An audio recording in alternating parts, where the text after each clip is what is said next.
if we held 1 million Bitcoin for 20 years, we would have enough money to reduce the national debt in half. Hey, everybody, it's Eddie from Tokyo. This is your cryptocurrency update from Japan, and that was Senator Cynthia Lummis as she lays out her draft bill for the U.S. Strategic Bitcoin Reserve. Yeah, I put this on X to get some comments, and the comments are quite mixed. And, honestly, my thinking is also still quite mixed. Blockworks says that David Solomon, the Goldman Sachs CEO, feels that Bitcoin's potential as a store of value is akin to gold, despite labeling it as a speculative asset without a clear use case. Clear use cases are something that I really seek in this space. There is just a lot of there's a lot of times a token is put into a business model that really has no reason to be there at all. When we listen to the representatives of Ripple, Monica Long, Brad Garlinghouse, and they talk about the digital assets still working as a complement side by side with the stable coins in the payment flows, we probably won't see, and this isn't me speaking, this is coming from the senior vice president that was on a panel just about a month ago. It's coming to me. His name is Eric Van Miltenberg, and he said that probably not in the G7 nations where there's good liquidity and there is, there's not really so much a strong need for that bridge asset. In the more exotic corridors in the developing nations, it probably is going to still be a very strong use case. But I also think there's going to be better use cases, or I should say more impactful when it comes to demand and when it comes to impacting the price. You have the F assets, which I'm very, very hopeful for, and that is going to be a DeFi solution that you'll find on Flare Networks. And today I had a wonderful AMA with Rox Pack. He is with Gidden Labs, and he's going to be one of those use cases that light up the development on the XRP ledger, along with the Root network, with an investment they received from Ripple out of the XRPL Japan and Korea Fund. Look forward to this AMA, which I will upload tomorrow. But here, let's have just a little clip. There is a big week coming up, September 1st through the 7th in Korea. There is the Blockchain Week. And we have been told that David Schwartz, the CTO of Ripple, is going to be in attendance. Is there anyone else from Ripple that will be there? I've actually heard that Brad Garlinghouse is also coming to KBW. It's going to be a really big news for the community. The Korea Blockchain Week is packed full of top-notch speakers. I hope they capture it in video and share on their YouTube channel. Richard Tang, the CEO of Binance, is one I really would like to listen to. Yat Siu from Animoca Brands, that's a big draw for me. Layer Zero Labs, of course, they just announced a partnership with Flare Networks. Starkware, which has so much development, along with Solana. Again, a lot of activity. And as we go down a little bit further, I think you'll find David Schwartz there, the CTO from Ripple. And if I come down here is Hugo from Flare, Sony Bank, Axelar. Even if we come down, you'll see Aaron from Futureverse. He's always really well prepared and gives great presentations.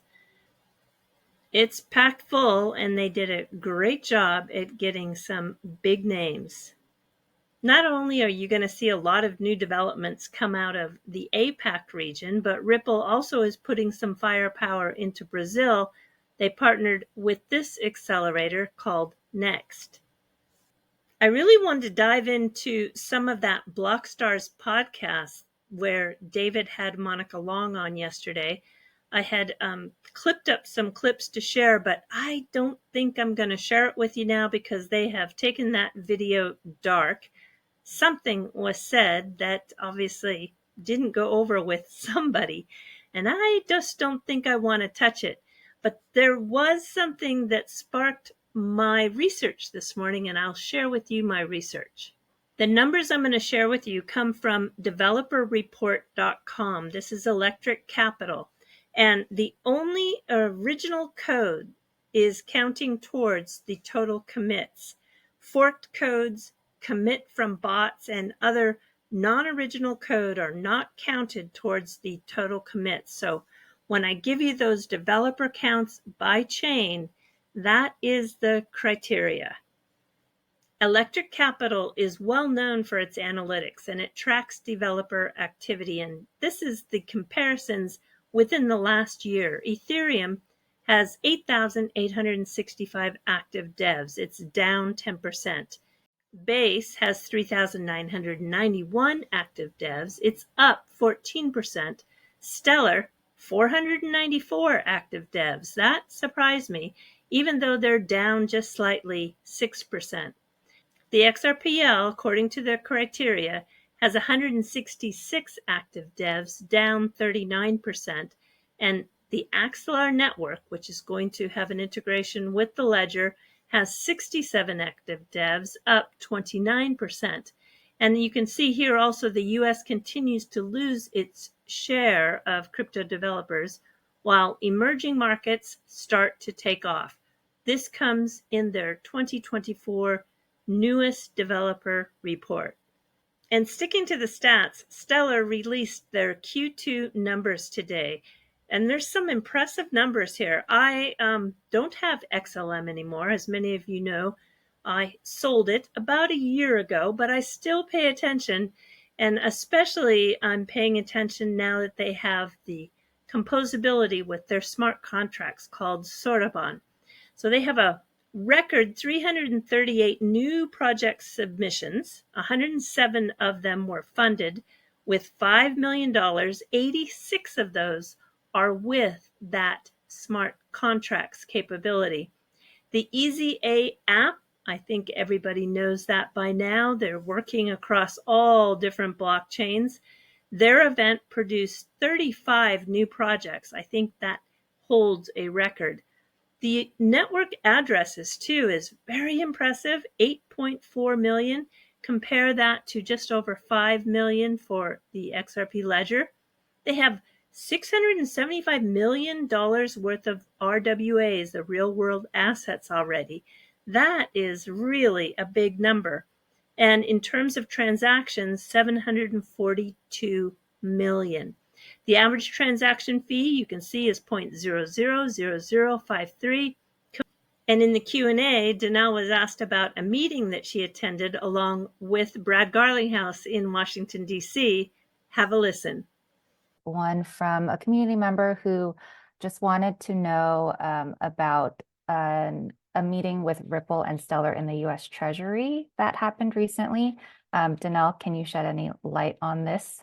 Yeah, no, I think that what the person is referring to is the what Jason just mentioned, that we had a roundtable in DC and Brad was there and others were there from industry. It was a relatively small group, but it was awesome. I mean, part of the challenge that we've had, let's be honest, is in the US under the current administration, it's been really hard to get blockchain and crypto to become a priority. We're seeing a shift in that. We saw a shift over the last 4 months, really, with the current administration. We've already seen the potential Trump administration be involved and active in the space, and that's really good. We don't think that this at all should be a political issue. It's technology, man. We shouldn't be focused on the politics of it. We should be focused on the good that it's doing for the ecosystems and communities out there. And so our goal at this meeting, in particular, this roundtable, was to really work with the members that were there from the current administration. And also there were senators and congresspeople there that we could talk to just about the good that blockchain is doing and that we need to stop this sort of, I know lots of folks in the US think that there's this notion of choke point where they're making it hard for us to get banking from crypto and blockchain. We need to stop the fact that the SEC is regulating through enforcement instead of actually through creating rules. These are all the kinds of discussions that we had. And we really advocated for the Democrats to have a platform that included blockchain and crypto, because we think it's really important for both sides to be embracing the tech stack. So it was great. I think it's a really great step forward. I do think that, again, we're really in the position of saying, we want all sides to be to understand the value of this technology and to see it thrive, rather than try to, whether they're trying to or not, whether to take steps to try to stomp it down. So that was really the genesis, and then the comments that were given during the meeting. And keeping a side eye on Japan, Mitsubishi UFJ Financial Group, April-June quarter, their net profits reached 555 billion yen. It's the highest ever. Today on the market, the real estate stocks got hit, however, because for the first time in nearly 2 decades, interest rates have been raised. It is now 0.25%. I have a short clip of a long documentary that was just put out by Swan. This is a very interesting piece of work. Yes, it is persuasive, which means that it's really full of some heavy leaning messaging, but a lot of it is also true. If you find the clip interesting, you can find the link to it on their X feed at Swan. All right, everybody, do take care. Sayonara for now. Bye-bye.